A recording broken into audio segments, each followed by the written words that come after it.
Bismillahirrahmanirrahim. Bihi nasta'inu ala umurid dunya waddin. Wassalatu wassalamu ala al-anbiya'i wal mursalin Sayyidina wa habibina wa syafi'ina wa qurrati a'yunina wa maulana Muhammadin wa ala alihi wa ashabihi wa dhurriyyatihi ajma'in, amma ba'd. Ashhadu an la ilaha illallah wa ashhadu anna Muhammadar Rasulullah wa ufawwidhu amri ilallah. Innallaha basirun bil ibad. Hasbiyallahu la ilaha illa huwa alaihi tawakkaltu wa huwa rabbul arsyil azim. Qala Allah ta'ala fi kitabihil karim hikayatan an nabiyillahi Musa alaihi salam.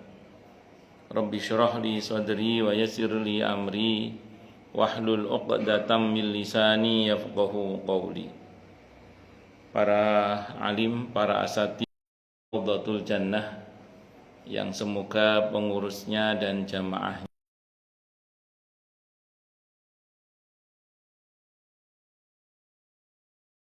dengan bimbingan Allah Subhanahu wa taala. Amin Allahumma amin insyaallah.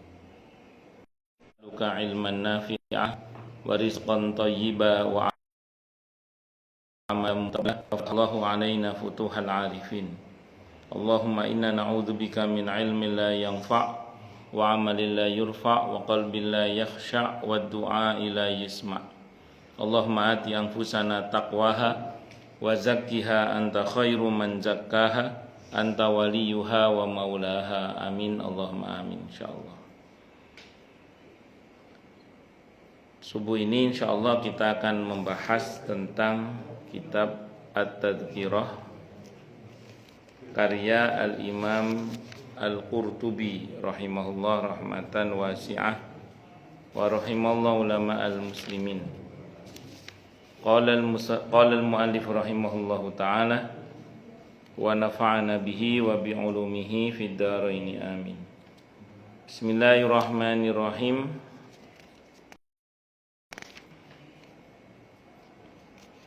Babu dzikril mauti wal isti'dadilah. Bab menerangkan tentang persiapan, bab menerangkan tentang ingat mati dan persiapan untuk menghadapi kematian. Yang pertama yang perlu kita ingat adalah bahwa dalam Islam kematian itu tidak untuk dicari. Karena sebetapapun orang mencari mati, berusaha mati, kalau belum waktunya mati tidak akan mati. Karena setiap kita ini ada ajalnya, ada batas akhirnya. Kalau belum mencapai batas akhirnya, mbok dia berusaha untuk mati, kalau belum waktunya mati, tidak akan mati. Kalau bahasa Al-Qur'annya di surah Al-A'raf ayat 34 itu diantaranya. Walikulli ummatin ajal fa idza jaa ajaluhum la yastakhiruna sa'atan wa la yastaqdimun. Bagi setiap umat itu ada ajalnya, ada batas akhirnya. Kalau mencapai batas akhirnya tidak bisa dinegosiasikan untuk dimajukan ataupun dimundurkan walaupun cuman sesaat itu. Ini Al-A'raf ayat 34. Nah, terus kemudian yang perlu kita perhatikan lagi adalah takut mati juga tidak diajarkan dalam Islam. Bahkan dikecam sebagai penyakit. Jadi saya ulang, takut mati dalam Islam juga tidak diajarkan, bahkan dikecam sebagai penyakit. Selonjor boleh Pak? Oh, betul. Kalau selonjor kalau sama saya santai aja ngajinya. Jadi saya ulang, mencari mati tidak boleh. Karena percuma juga kalau belum waktunya mati nggak akan mati. Takut mati itu penyakit. Kalau dalam hadis namanya penyakit wahan. Penyakit wahan itu hubbud dunya wa karahiyatul maut. Terlampau mencintai dunia dan takut mati. Karena sebetapapun orang itu takut pada kematian, kalau udah waktunya mati ya mati aja. Jadi kalaupun kita menghindari kematian karena takut pada kematian, kalau udah waktunya mati, mati. nggak tahu bagaimana ceritanya, namanya juga ajalnya. Makanya tadi dikatakan tidak bisa dinegosiasikan untuk dimajukan maupun dimundurkan walaupun cuman sesaat, tidak bisa.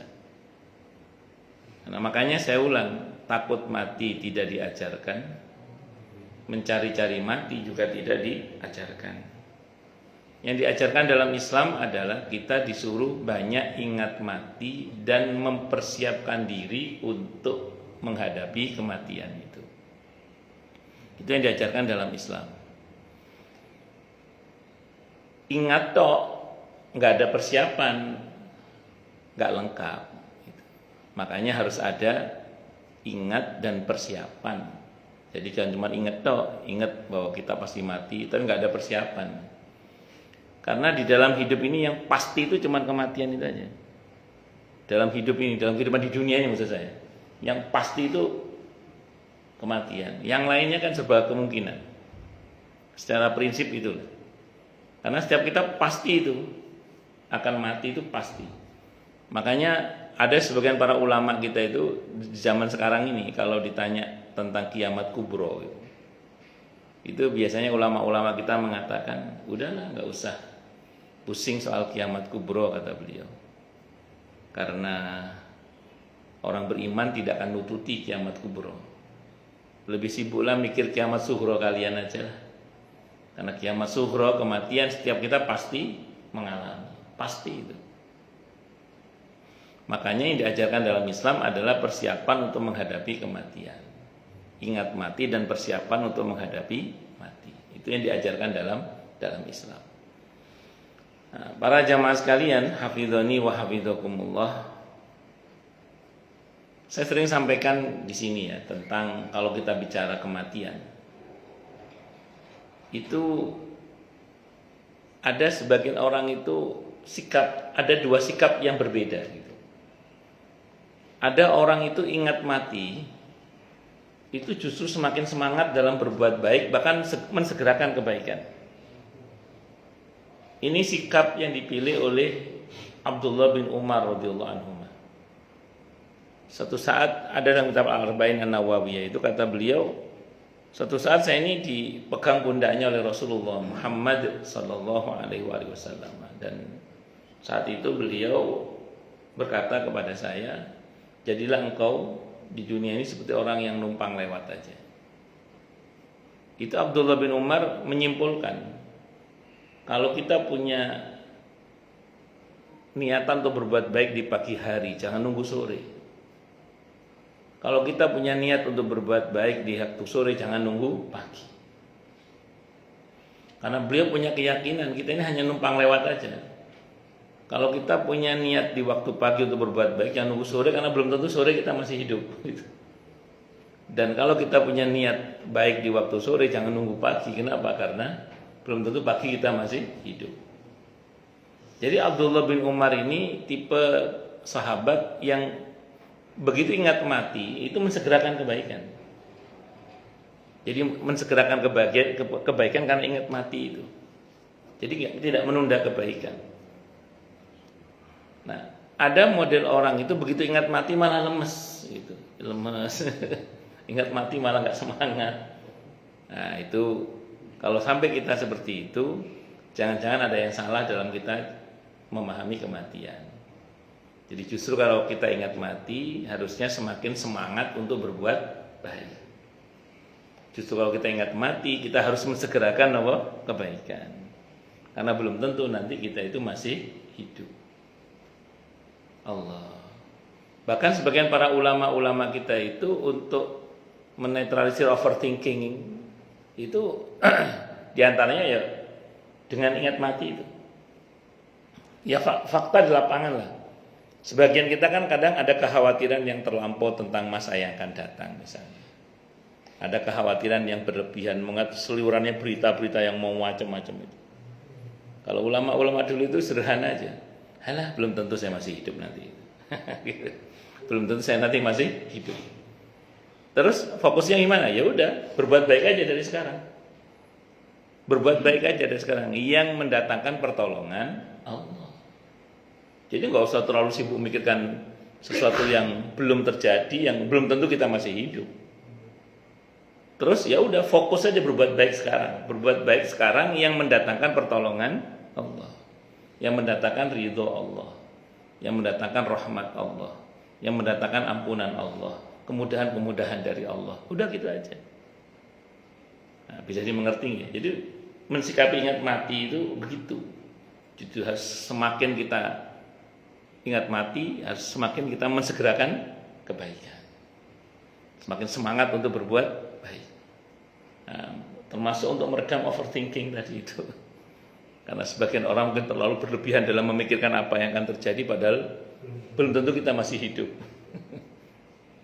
Saya kalau mikir apa, ya, belum tentu saya masih hidup saat itu. Yang penting, iya, sekarang berbuat baik aja sekarang. Berbuat baik yang Allah ridhoi, yang mendatangkan pertolongan Allah. Bisa dimengerti ya, insyaallah nggih.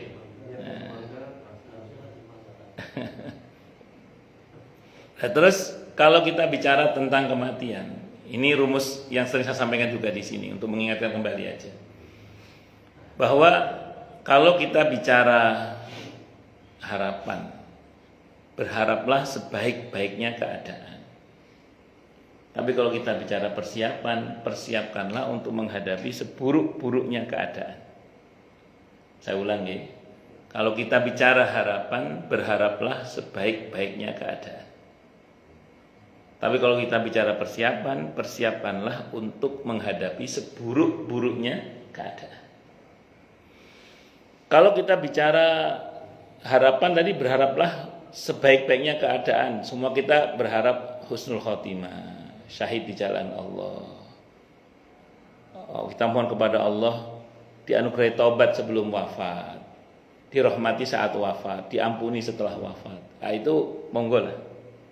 Mohon kita kepada Allah, semoga kita begitu. Amin. Allahumma amin. Ini namanya kita sebaik-baiknya harapan, misalnya gitu. Monggo minta apa saja. Saya cuman sering saya garis bawahi itu gini. Kan sebagian orang itu seringnya minta husnul khotimah, dan itu betul, tidak apa-apa, teruskan saja. Cuman kalau bisa ditambahkan satu lagi, syahid di jalan Allah. Karena ada sebuah hadis Sahih Muslim, hadisnya Sahih Muslim. Al-Qamakal Nabi bersabda, ini mafhum riwayat, barang siapa yang minta kepada Allah mati syahid dengan sungguh-sungguh, maka Allah akan berikan kepadanya kedudukan orang yang mati syahid walaupun dia mati di atas ranjangnya. Jadi barang siapa yang minta kepada Allah mati syahid, maka Allah dengan sungguh-sungguh, maka Allah akan berikan kepadanya kedudukan orang yang mati syahid walaupun dia mati di atas ranjangnya. Bahkan dalam kitab ini ada istilah kebanyakan syuhada umat ini matinya di atas ranjangnya. Makanya kita mohon pada Allah tidak hanya husnul khatimah, tapi syahid di jalan Allah Subhanahu wa ta'ala. Ya bisa saja syahid dalam pengertian meninggal sedang sholat, meninggal sedang saum, atau meninggal masih terstatuskan sebagai pengurus masjid, pengurus musola, pengurus majelis taklim, penggiat-penggiat dakwah, atau donaturnya, atau apalah. Itu seperti itu. Alhamdulillah. Pun lanjut ya. Masih aman.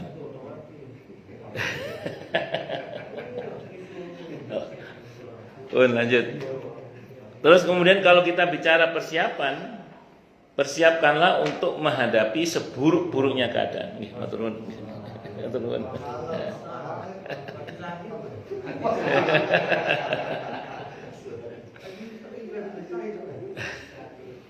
Jadi kalau kita bicara persiapan, persiapkanlah untuk menghadapi seburuk-buruknya keadaan. Saya sering membuat satu analogi kalau kita mau umroh misalnya, itu dari pihak travel kan mengumumkan ini musim panas, kacamata hitam, masker misalnya, topi, sunblock yang SPF-nya 50 apa semacam-macam, misalnya gitu ya. Jangan lupa bawa, banyak apa yang suruh bawa itu obat-obatan dari di Indonesia yang bisa dipakai di Indonesia disiapin, dibawa macam-macam. Nah, kita ini apa namanya mengantisipasi betul pemberitahuan dari travel itu. Kita perhatikan betul. Jadi itu namanya untuk mengantisipasi seburuk-buruknya apa? Keadaan. Kalau sampai sana ternyata tidak seburuk yang diberitakan, ya kita aman-aman aja, tidak ada masalah. Dan kalau ternyata seburuk yang diberitakan, kita udah siap. Berbeda dengan orang yang mengatakan, alah gampang nanti persiapan sana aja, nanti beli, meremehkan persiapan. Iya, kalau keadaannya tidak seburuk yang diberitakan, alhamdulillah. Kalau seburuk yang diberitakan, pasti kelabakan itu. Nah makanya kalau kematian itu terkait persiapan, harus persiapan untuk menghadapi seburuk-buruknya keadaan. Jangan bayangkan kita itu mati sedang beribadah kepada Allah. Bayangkan kita itu ada potensi mati sedang durhaka kepada Allah. Nauzubillahi minasyaitonir. Bagaimana mengantisipasi ini supaya kita tidak mati dalam keadaan durhaka kepada Allah? Agar kita mati dalam keadaan diridhoi oleh Allah, itu bagaimana caranya? Maka kalau kata para ulama ada rumus sederhana. Umumnya orang itu mata ala ma'asya. Umumnya orang itu mati menurut kebiasaannya. Umumnya orang itu mata ala ma'asya. Umumnya orang itu mati menurut apa? Kebiasaannya. Maka dari sekarang monggo kita semua termasuk saya sendiri, milikilah kebiasaan-kebiasaan yang baik yang Allah ridhoi. Milikilah kebiasaan-kebiasaan yang baik yang Allah ridhoi. Bahwa kita punya kebiasaan yang lain selama itu mubah, monggo silahkan.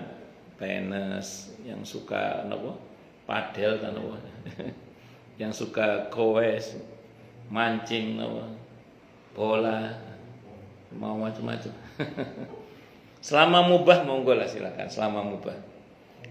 Tapi harus ada kebiasaan-kebiasaan yang baik yang Allah ridhoi, bangsane baca Al-Qur'an, salat, zikir, hadir di majelis ilmu, puasa, harus ada. Yang sekira berbagi pada sesama, berbuat baik pada sesama. Yang diharapkan kalaupun nanti kita suatu saat meninggal dalam keadaan yang Allah ridho tadi itu. Karena umumnya orang itu mata ala ma'asya. Umumnya orang itu mati menurut kebiasaannya.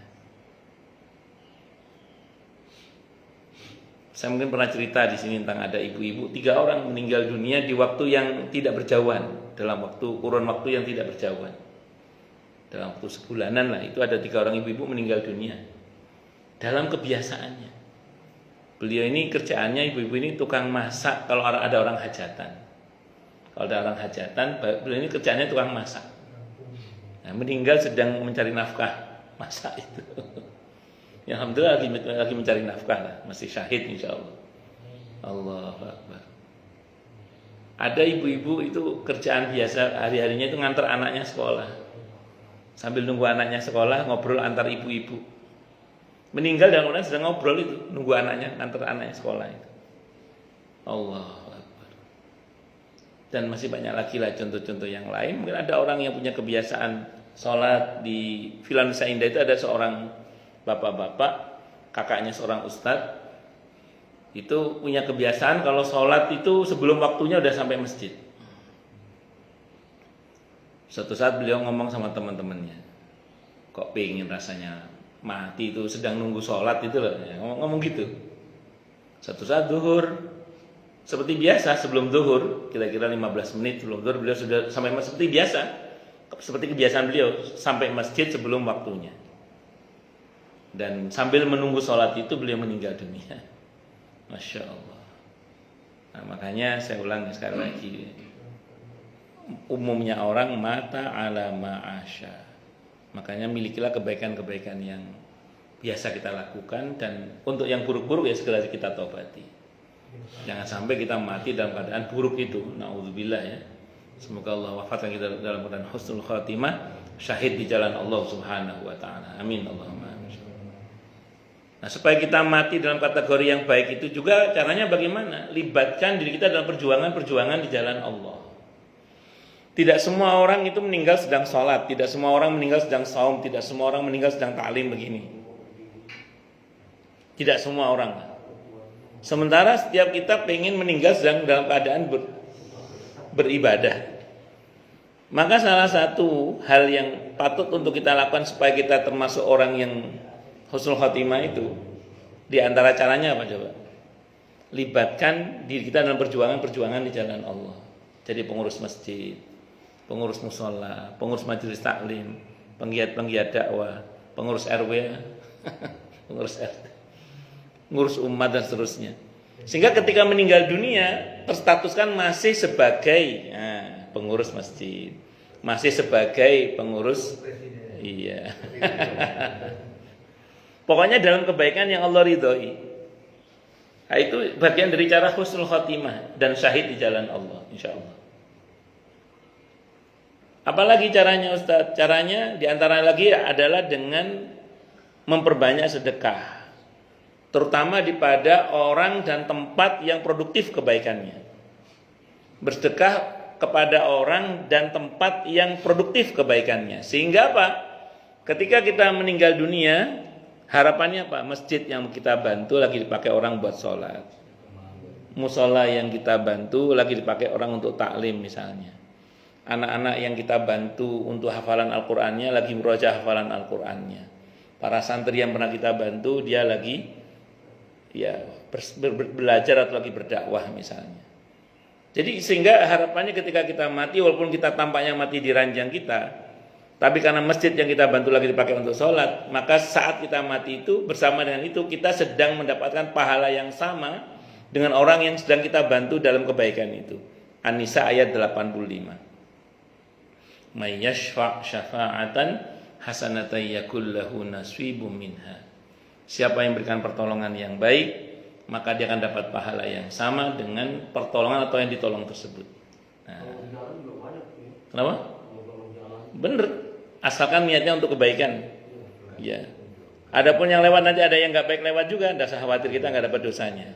Betul Pak, bisa. Kalau bahasanya Nabi, sedekah yang pahala terus banget diantara buka sumur, bikin sumur, membuat aliran sungai, ya, memperbaiki jalan, silakan, tidak ada masalah. Kalau di hadisnya Nabi itu bukan bikin jalan, saya menghilangkan rintangan di jalan misalnya gitu. Kalau bahasa kita nutup lubang-lubang di jalan itulah. Itu kita niat untuk kebaikan, bahwa nanti ada yang lewat orang yang nggak baik, kita nggak dapat dosanya, tenang aja. Kenapa? Karena ada hadis muttafaqun alaih Bukhari Muslim, wa innamal likulli imri'in ma nawa. Setiap orang hanya mendapatkan apa yang dia niatkan. Kan yang lewat di jalan kan nggak cuma orang ke masjid, Pak. Nggak cuma orang mau ke musola atau mau kerja, mau belajar. Orang mau korupsi ya lewat sini juga. Orang mau ngapelin janda juga lewat sini juga. Orang mau tahu aja.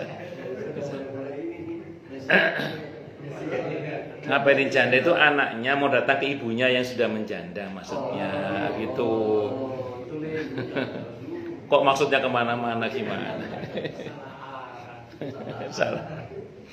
Lanjut nggih. Nah, jadi itu caranya supaya kita meninggal dalam keadaan husnul khotimah. Apalagi caranya Ustaz? Amalkan faida faraghta fansab. Al-insyirah itu. Jadi kalau kita mengamalkan faida faraghta fansab, begitu selesai dari satu kebaikan, kita sudah berniat untuk kebaikan berikutnya. Nah, itu insyaallah husnul khotimah kata para ulama. Iya, jadi gini, orang kalau selalu begitu selesai berbuat baik, sudah berniat berbuat baik berikutnya. Kata para ulama, kemungkinan dia mati dalam keadaan berbuat baik, atau baru selesai dari perbuatan baik, sudah bersiap untuk kebaikan berikutnya. Itu husnul khotimah itu.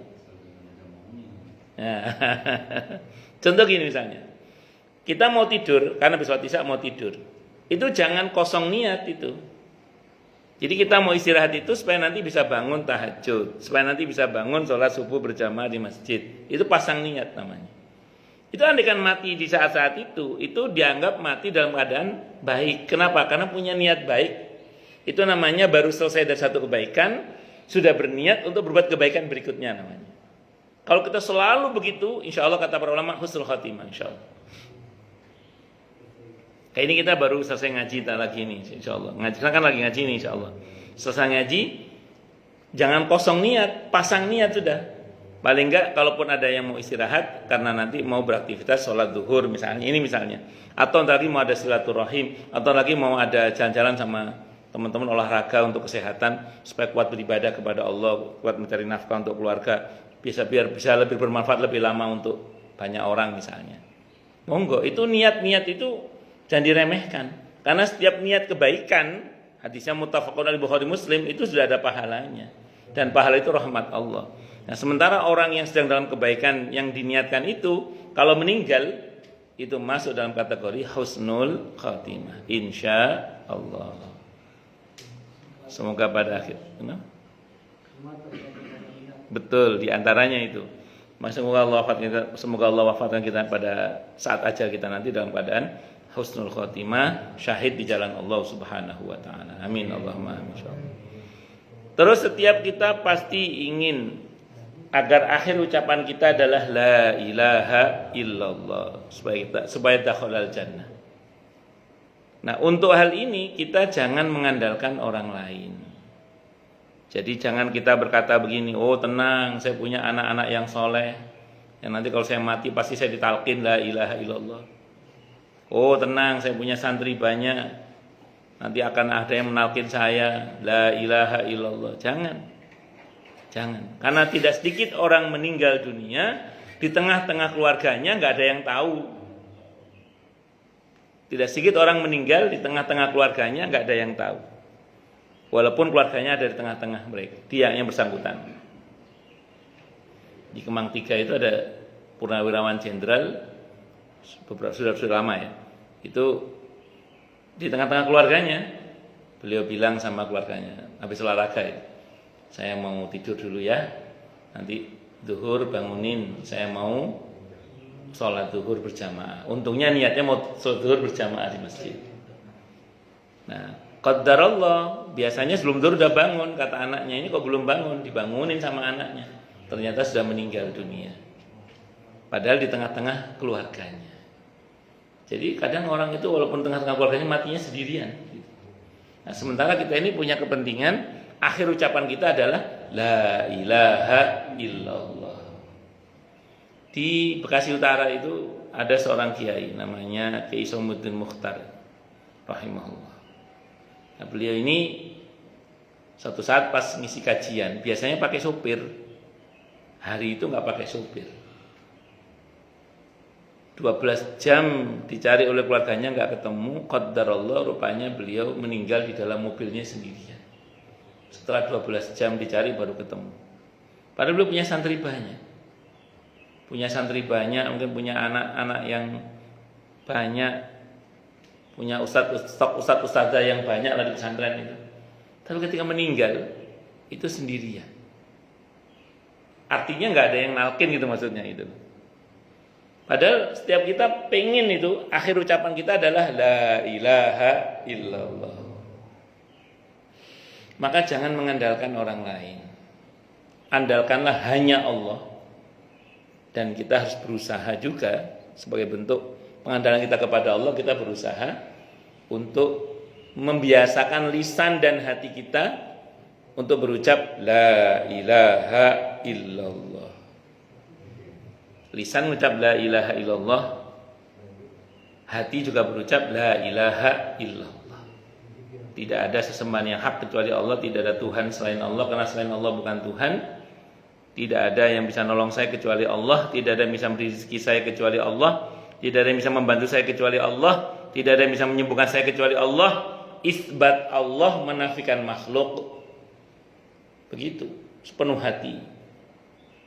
Jangan cuma di lisan tapi di hati juga. Apalagi jangan bayangkan, nah ini untuk mengantisipasi seburuk-buruknya keadaan pokoknya. Sehingga harapan kita ketika kita wafat walaupun nggak ada yang nalkin, kita bisa la ilaha illallah. Allah yarham, kakek saya itu meninggal dalam kebiasaannya, dalam zikirnya la ilaha illallah. Tidak ada yang bimbing. Saat kan kakek saya itu biasa bangun jam 2 dini hari. Beliau mandi, sekujur tubuh, sholat tahajud. Dalam zikirnya la ilaha illallah itu paman saya dengar, ini kok abah tumben zikirnya kenceng banget, tambah lama kok tambah naik ke atas gitu, sepertinya gitu. Maka terus begitu disamperin ternyata beliau sudah meninggal dalam zikirnya la ilaha illallah. Saya punya jamaah di Senturi sana, sekarang pindah ke Ponorogo orangnya. Nah itu Suatu saat ketika mbahnya mau meninggal di waktu asar, beliau masih kecil saat itu, beliau cerita, dikumpulkanlah cucu-cucunya itu. Mbahnya ini sambil ngajari, jangan lupa ya la ilaha illallah. Sambil ngajarin cucunya la ilaha illallah itu meninggal dunia.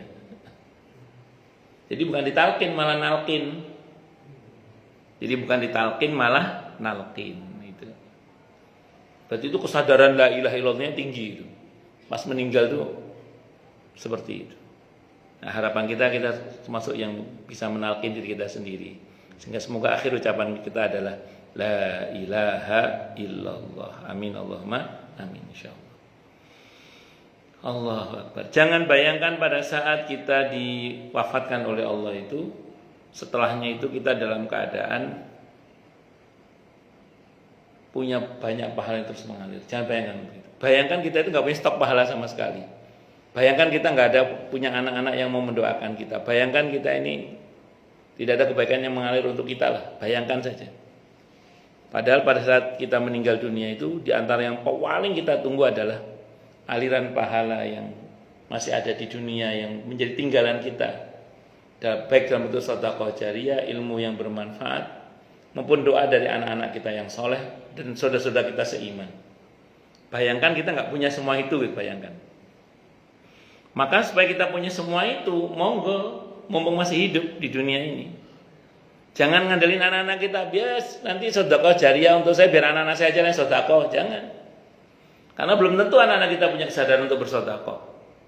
Uang tanah wakaf yang sudah diwakafkan oleh orang tuanya bisa diambil lagi oleh anaknya. Berapa banyak kasus tanah wakaf yang sengketa itu gara-gara ahli warisnya meminta kembali tanah wakaf itu. Itu baru sudah diwakafkan, apalagi yang belum. Maka jangan ngandelin anak-anak, tapi andalkan Allah semata. Terus ayo kita berusaha sendiri. Adapun nanti anak-anak berbakti, alhamdulillah, masya Allah, kita syukuri itu. Kalau enggak, misalnya naudzubillah dari ya, paling enggak kita udah punya cadangan amal yang kita lakukan sendiri dengan izin Allah Subhanahu wa taala. Nah, makanya mumpung masih hidup nih, monggo dipersiapkan semuanya itu. Dan satu hal yang pasti adalah jangan lupa tadi rumus dasarnya itu. Kalau bicara harapan, berharaplah sebaik-baiknya keadaan. Kalau bicara persiapan, persiapkanlah untuk menghadapi seburuk-buruknya keadaan. Itu rumus itu. Al-Imam An-Nasai rahimahullah berkata sebuah hadis an Abi Hurairah, dari Abi Hurairah radhiyallahu anhu. Qala, beliau berkata, qala bersabda siapa Rasulullah sallallahu alaihi wasallam, aksiru dzikra hadimil ladzat. Perbanyaklah menyebut dan mengingat sesuatu yang dapat melenyapkan kelezatan-kelezatan, yakni al-maut, maksudnya kematian. Yakni al-mauti maksudnya kematian.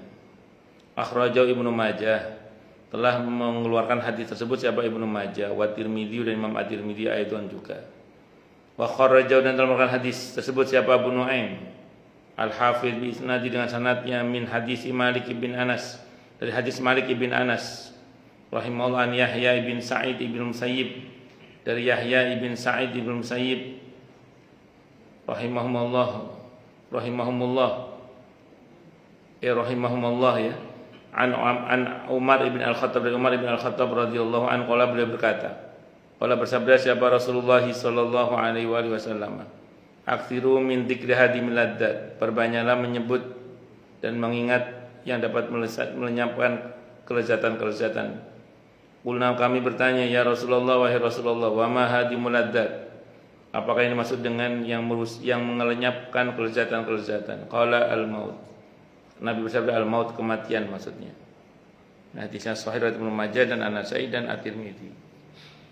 Kenapa kok disebut bahwa kematian itu yang dapat melenyapkan aneka kelezatan-kelezatan? Yang dimaksud dengan kelezatan ini kelezatan duniawi ya.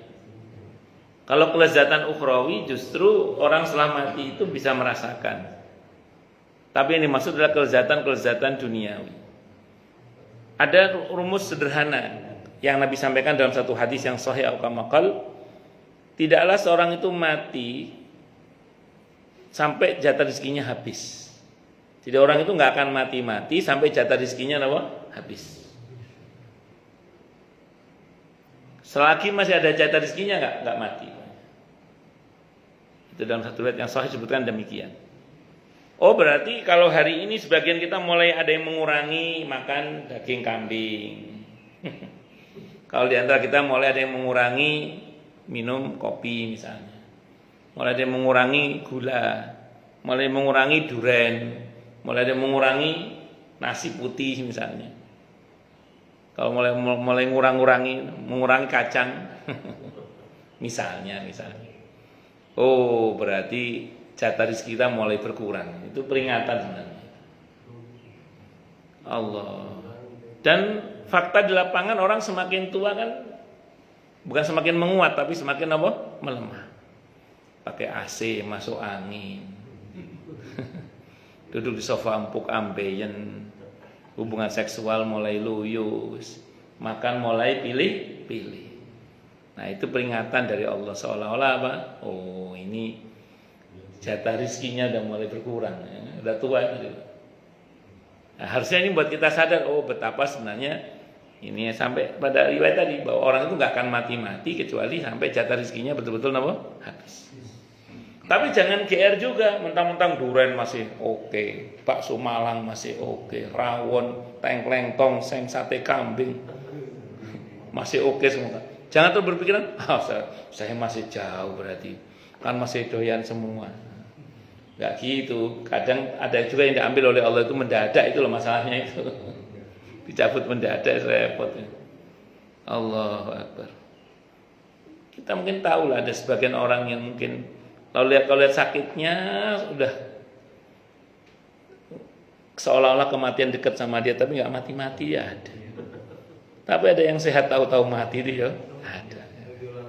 Iya, makanya ini berkaitan dengan ajal ini, semuanya kita harus mengantisipasi tadi itu.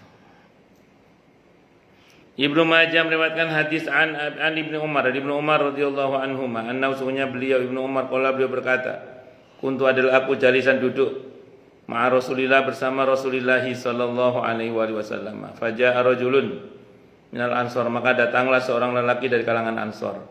Fasallama ala nabiyyi sallallahu alaihi wasallam, maka dia mengucapkan salam atas nabi kita Muhammad sallallahu alaihi wasallam. Faqala, maka beliau berkata, ya Rasulullah, wahai Rasulullah, ayyul mu'minina afdalu, mukmin yang bagaimanakah yang paling utama itu?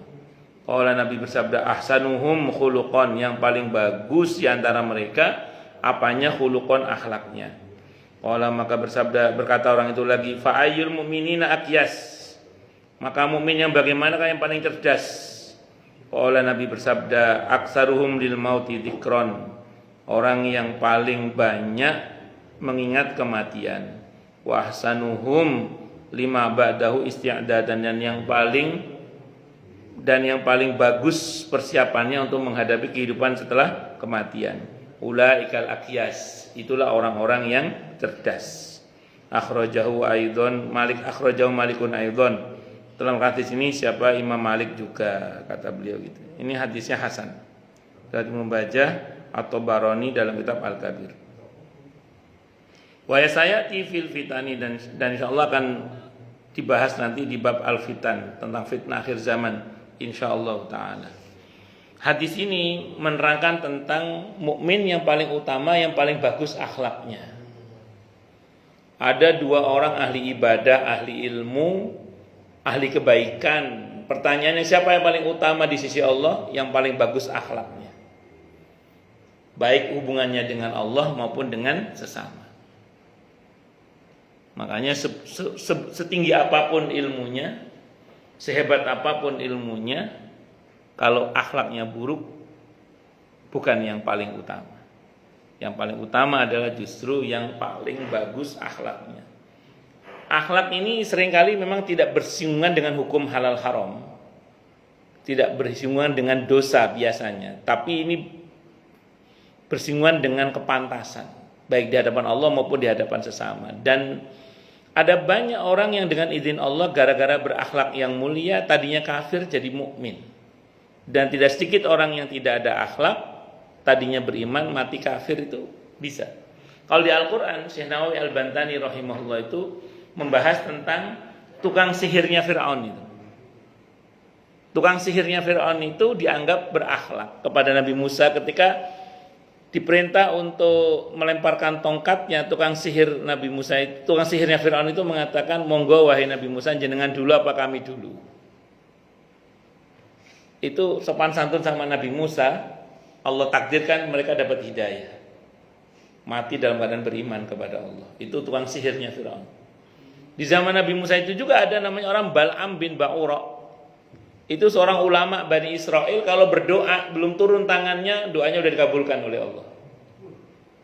Tapi dia ini mudah disuap, termasuk disuap untuk memusuhi Nabi Musa alaihissalam, mendoakan jelek Nabi Musa alaihissalam. Karena benturannya dengan Nabi, mati dalam keadaan su'ul khotimah, kurang ajar sama nabinya. Ulama kurang ajar sama nabinya. Ya, jadi makanya istilah ada ustadz lebih galak dari nabinya itu ya biasa. Nah itu mati dalam keadaan su'ul khotimah. Na'udzubillahi min syarri dzalik. Makanya hati-hati, ya, jaga akhlak, jaga lisan, jangan sembarangan menjatuhkan kehormatan orang lain, menghina orang lain, apalagi itu orang yang dalam kebaikan yang Allah ridhoi. Nah terus siapa orang yang paling cerdas menurut Rasulullah dalam hadis ini adalah orang yang paling banyak mengingat kematian dan paling bagus persiapannya untuk menghadapi kehidupan setelah kematian.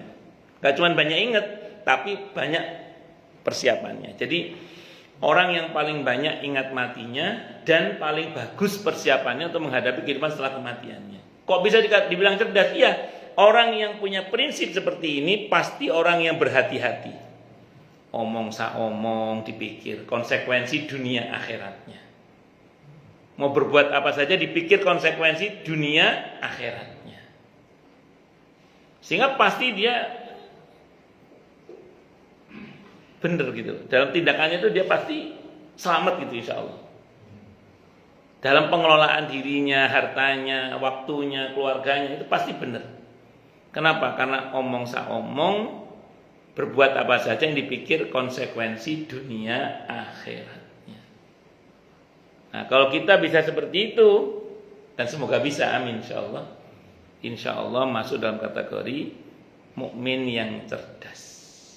Makanya orang yang tidak ingat mati dan tidak pernah bersiap untuk menghadapi mati, dia pasti banyak bertindak bodohnya, dia pasti banyak bertindak konyolnya.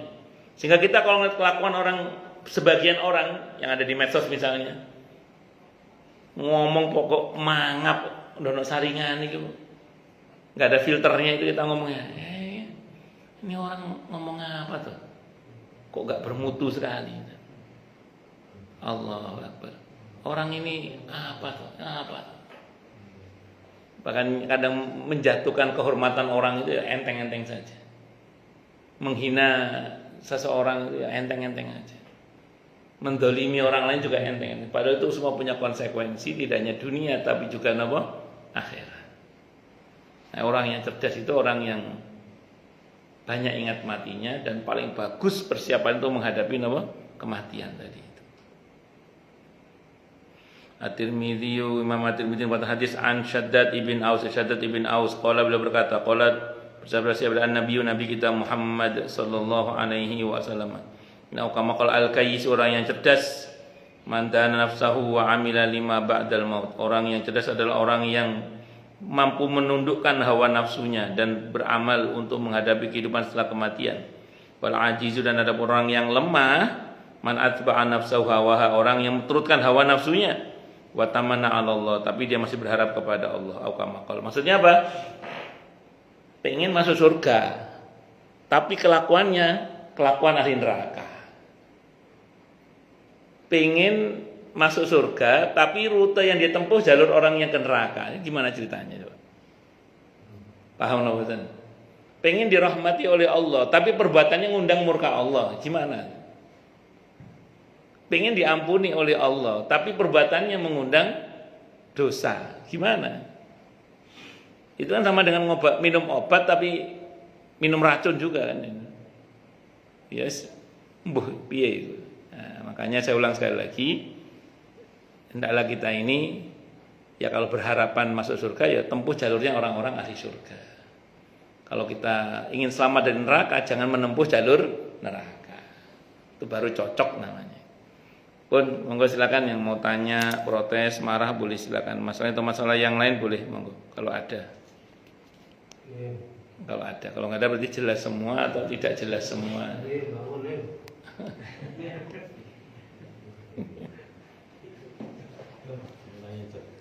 Ya.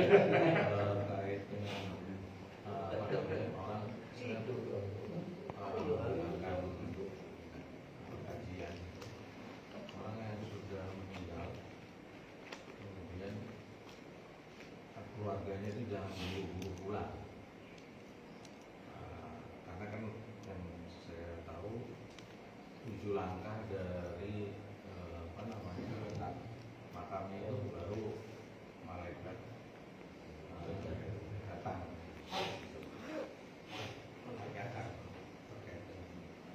Terus pertanyaannya? Pertanyaannya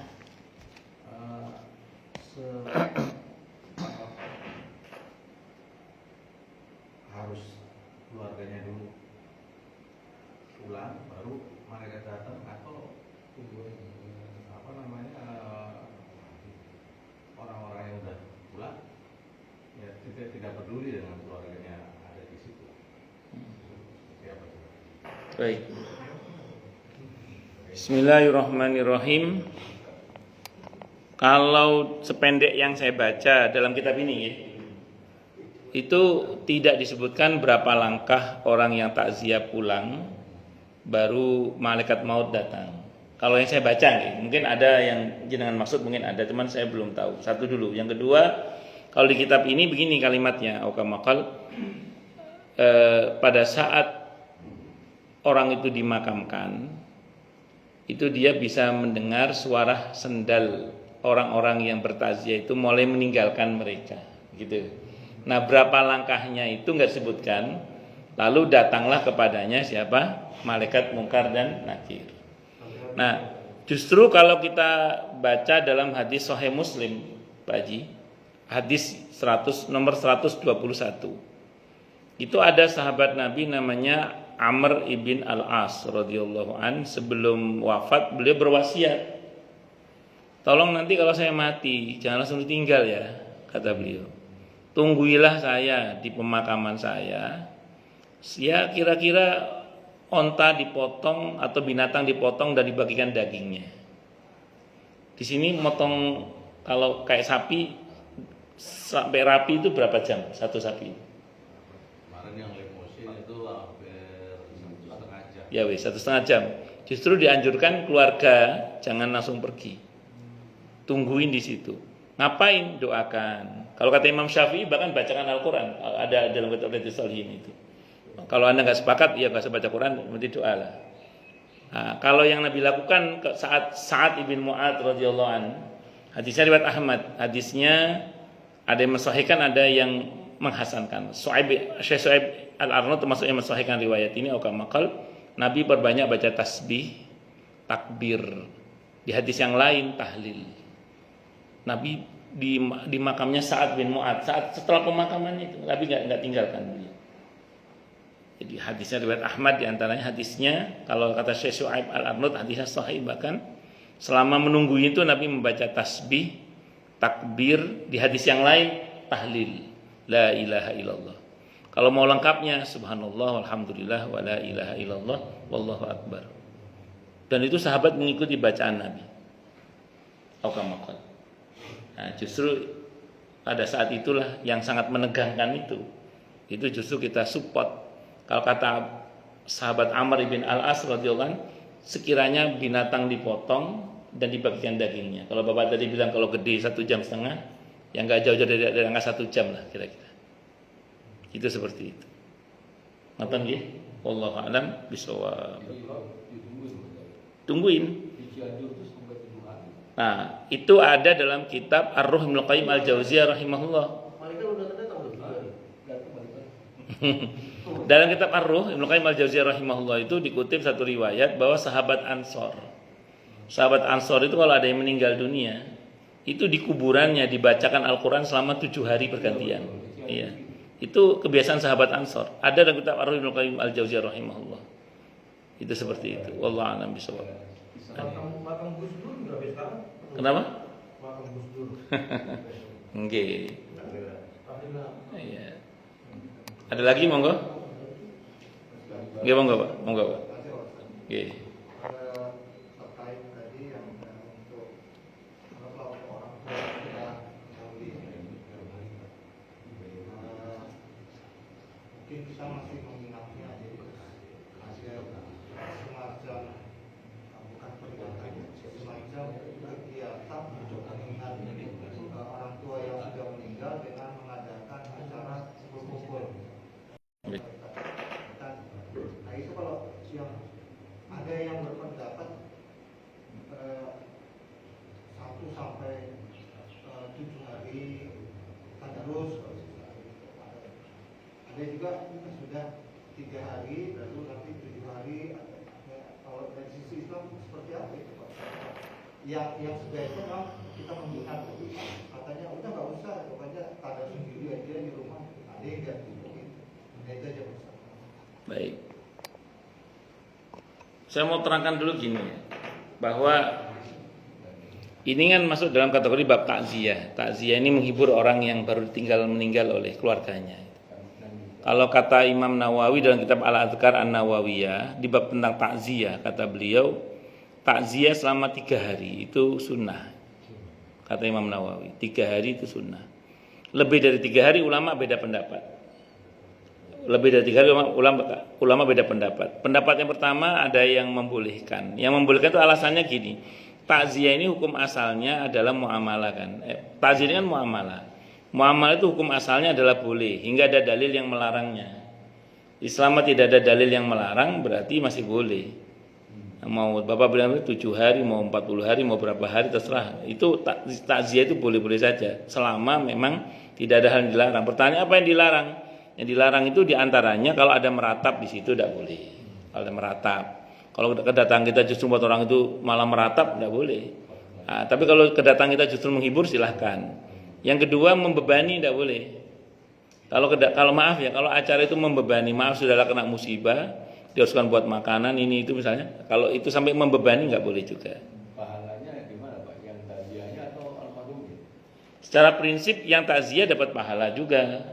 Yang meninggal kalau keluarganya sedekah ya dapat bagian pahala juga. Kalau kita mendoakan dia dapat kebaikan juga yang meninggal itu. Itu seperti itu. Jadi yang prinsip adalah yang penting tidak melakukan sesuatu yang dilarang dalam agama.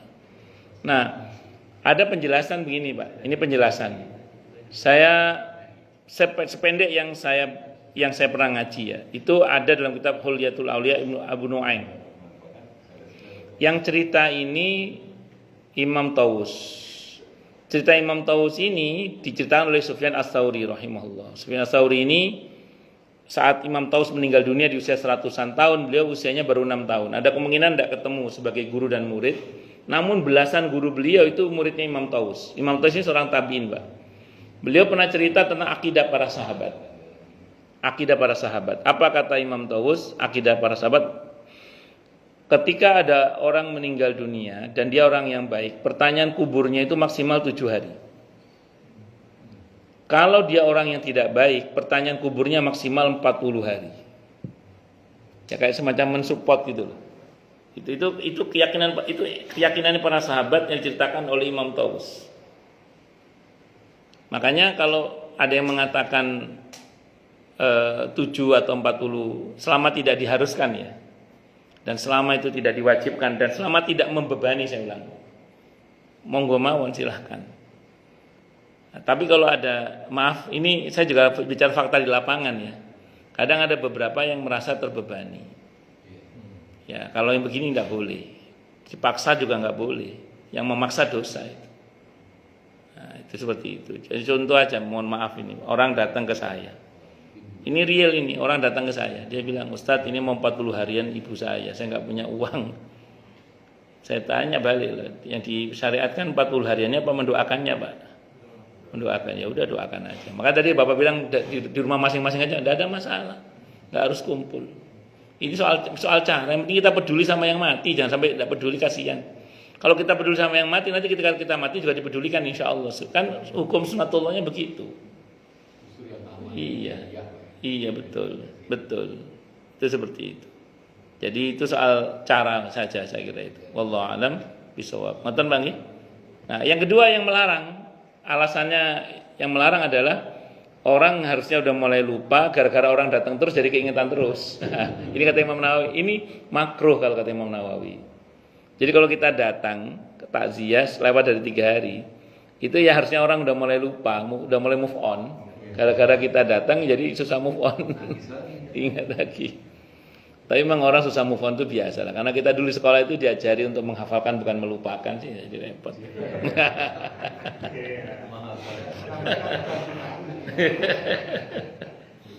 Saya kira itu. Allah alam bisa.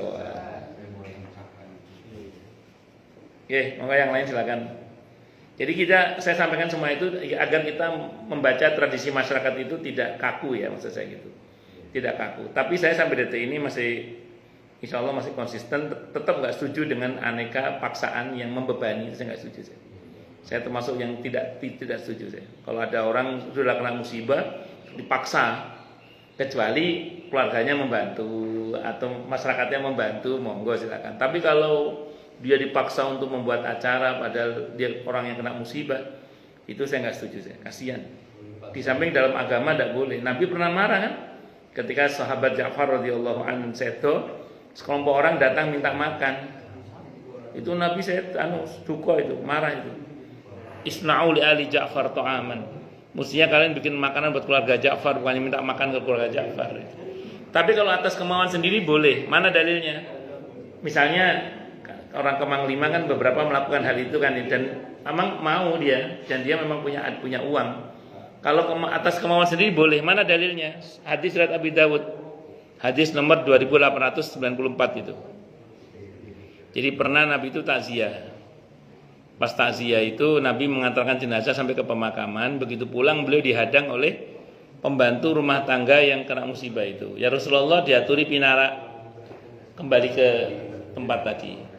Begitu sampai di tempat ternyata dihidangkan makanan. Para sahabat tidak berani makan, ngelihat Rasulullah makan nggak? Rasulullah makan nggak? Ternyata Rasulullah makan, mau beliau makan. Begitu Nabi makan semuanya makan semua. Tapi begitu nyentuh daging kambing Nabi nggak jadi. Kata Nabi, mana tuan rumahnya? Saya Rasulullah. Kenapa daging kambing ini haram? Yang lain halal kecuali daging kambing. Kenapa daging kambing ini haram? Jadi Nabi itu tangannya ada sensornya. Enak ya, mau makan haram nggak jadi. Kenapa? Tuan rumahnya cerita, saya nyuruh pembantu saya nyari kambing ya Rasulullah. Tetangga saya nggak ada yang punya kambing. Ada yang punya kambing, punya suaminya, dijual ke pembantu saya tanpa izin suaminya. Nah itu tidak boleh. Nah, jadi haramnya karena itu, bukan karena makannya haram, bukan. Gara-gara akadnya ada cacat. Oleh Nabi suruh buang nggak suruh buang oleh Nabi. Kata Nabi, serahkan kepada para tawanan-tawanan. Tawanan pada masa itu budak lah. Para budak saya. Allah a'lam bishawab. Itu ada di hadis aukamakal. Nggih monggo Pak. Ustaz, ini di beberapa daerah itu ada tradisi atau budaya ya, mereka kalau menyolatkan jenazah itu harus ada amplop tuh. Jadi satu masjid bisa penuh itu. Paling nggak 100 orang itu berbagi amplop. Nah, kedua ada pengajian sampai pagi. Nah, itu juga ada kebutuhan warga juga tuh. Itu juga nggak kecil, kalau nggak juga jutaan. Itu sebenarnya ini kan kalau menyolatkan kita harus mendapatkan pahala. Kalau jelas saya kalau saya asuransi dapat komisi, manfaatnya yang didoakan dapat gitu. Nah ini kalau seperti ini mendoakan, nah ini ada manfaatnya nggak jadi doanya? Saya pribadi termasuk secara kasat mata dohir tradisi seperti itu saya nggak setuju.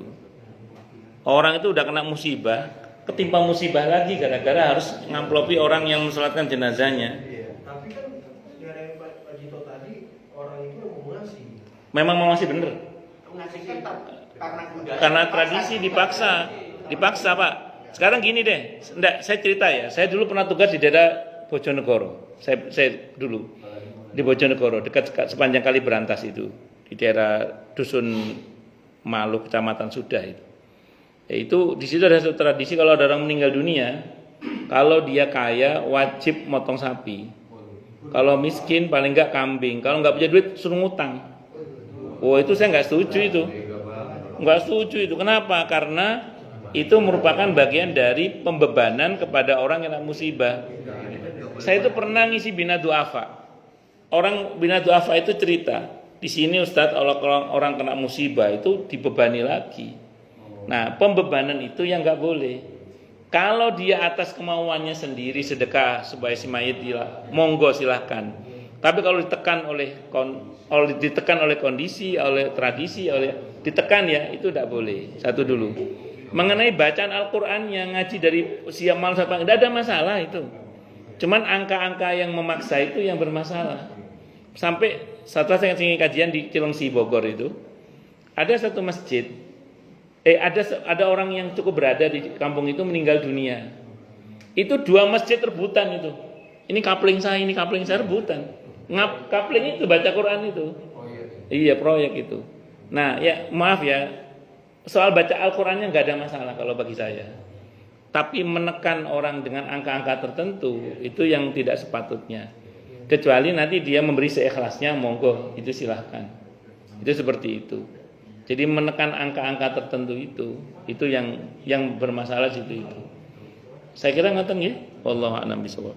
Membebaninya itu lebih bermasalah itu. Itu yang dalam Islam terlarang itu, membebani orang yang kena musibah. Orang kena musibah itu kita takziah. Takziah itu menghibur mereka, meringankan beban mereka, bukan malah membebani mereka. Ngoten nggih? Wallahu a'lam bishawab. Budaya itu berarti nggak bisa diubah ya budaya. Begini, ini kalau kita ngomong budaya ini dalam Islam ya. Kalau kita ngaji usul fikih itu ada namanya al-adah, tradisi. Al-adatul muhakkamah. Tradisi itu bisa dipakai sebagai landasan hukum. Kapan? Ketika sesuai dengan syariat. Itu namanya al-adah as-solihah. Tradisi yang sesuai dengan syariat. Tapi ada al-adah al-fasidah. Tradisi yang bertentangan dengan syariat ini ditolak dalam Islam. Nah, terkait dengan tradisi tadi itu, soal ngajinya monggo, soal mendoakannya monggo, soal berapa harinya monggo, yang penting jangan diharuskan. Yang salah itu adalah ketika mengharuskan padahal tidak harus, menyebut sunnah Nabi padahal bukan sunnah Nabi misalnya, kemudian membebani. Nah, membebaninya itu, membebani orang yang kena musibah itu yang tidak boleh sebenarnya. Kecuali atas kemauannya sendiri, itu pun dari harta yang benar. Karena kalau itu mengambil dari harta anak yatim yang masih kecil itu tidak boleh juga. Itu seperti misal di antara ahli warisnya itu untuk acara itu diambilkan dari harta waris yang di dalamnya ada anak yatim yang masih kecil yang tidak bisa yang belum punya hak untuk mentasarufkan hartanya, maka tidak bisa sembarangan ngambil pakai uang itu. Kecuali semuanya ahli waris orang dewasa terus semua sepakat silakan tidak apa-apa. Tapi kalau ada satu yang kecil tidak bisa. Karena yang kecil ini belum punya hak tasarruf harta, tasarruful mal. Itu seperti itu. Nah, maaf saya pribadi dalam hal ini kalau perihal yang membebani itu saya nggak setuju saya pribadi itu, dan saya termasuk yang ingkari itu. Tapi kalau perihal soal ngajinya, soal ngumpulin keluarga atas kemauan sendiri, monggo lah. Karena itu sependek yang saya pahami tidak ada unsur bertentangan dengan syariat. Kalaupun ada hadis yang mengatakan kumpul-kumpul dan makan-makan di tempat musibah itu meratap, hadisnya itu dipersengketakan derajat hadisnya. Ulama-ulama belakangan banyak yang mensahihkan, ulama terdahulu banyak yang mendoifkan hadis itu. Karena ada kumpul-kumpul di tempat jenazah sama makan-makan itu termasuk meratap. Nah, hadis itu ulama belakangan banyak yang mensahihkan. Tapi ulama-ulama terdahulu itu menganggap hadis itu dhaif jiddan, lemah banget riwayat itu. Nah, justru yang ada Nabi itu kalau ingat istrinya Siti Khadijah radhiyallahu anha itu malah bikin makanan Nabi itu. Nabi itu kalau ingat istrinya Siti Khadijah itu bikin makanan, disedekahkan untuk kerabat-kerabatnya Khadijah. Bahkan kadang Nabi motong kambing, ini untuk Khadijah, untuk kerabat-kerabatnya Khadijah. Iya, jadi hadis yang mengatakan bahwa makan-makan tempat musibah itu termasuk meratap, itu justru bertentangan dengan yang Nabi lakukan. Nabi itu justru lebih suka kalau ingat istrinya beliau bikin makanan, bahkan kadang motong kambing. Untuk itu ada dalam kitab Riyadhus Shalihin, masuk dalam bab berbakti kepada orang yang sudah mati. Jadi di antara cara berbuat baik kepada orang yang sudah mati itu kita berbuat baik kepada kerabat-kerabatnya si mayit. Di antaranya dengan membuat makanan itu. Yang Nabi pernah lakukan adalah memotong kambing, bahkan pernah. Itu seperti itu. Jadi kalau kita ingat orang tua kita, sedekah makanan atau sedekah ke masjid, sedekah Al-Quran, terserah apa. Ada aksi begitulah. Allah a'lam bishawab. Ada lagi? Cukup nggih? Kita tutup dengan hamdalah. Alhamdulillahirabbil alamin. Semoga kajian kita bisa bermanfaat, mubarakah fi dini wa dunya wal akhirah untuk kita, keluarga kita dan seluruh umat Islam semuanya, dan mudah-mudahan kita semua dijadikan oleh Allah sebagai orang-orang yang sukses dunia akhirat, selamat dunia akhirat, bahagia dunia akhirat, dan dipermudah urusan kita oleh Allah fi dini wa dunya wal akhirah. Semoga Allah limpahkan hidayah selalu untuk kita, semoga Allah tingkatkan selalu hidayah untuk kita, dan semoga Allah berikan hidayah untuk siapapun yang melihat kita. Subhanakallahumma bihamdika asyhadu an la ilaha illa anta astaghfiruka wa atubu ilaik. Sallallahu alaihi Muhammad wa ala alihi wa sahbihi wasallam. Saya mohon maaf. Wassalamualaikum warahmatullahi wabarakatuh.